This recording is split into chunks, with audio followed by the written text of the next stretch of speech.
elbow. We do 1 round. Next time I come in, I'm gonna punch. He's gonna hit that elbow on my fist. And now he's gonna step in and punch. I'm gonna hit that elbow on his fist.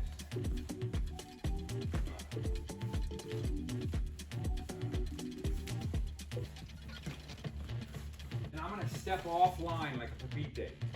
Now I'm gonna punch. He steps offline like a papite. See how I'm still stepping through with my punch? He's still stepping through with his punch.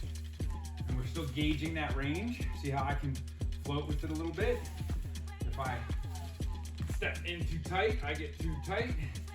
Yeah, but I can always say, oh no, I want here, look at that. I can gauge where I want that punch. I want it to be way out here, and way out there. I want it to be more mid, mid. I want it to be close, I can be close. I come in, he comes in, and we go to punches. Then we step off, single parry, single parry, single parry, single parry. Now I'm going wrist, elbow, shoulder, wrist, elbow, shoulder. See how it's letting me gauge different ranges. I want to punch Jason.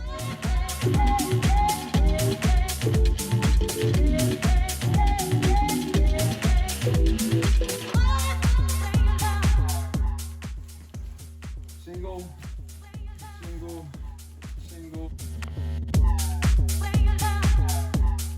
All of them.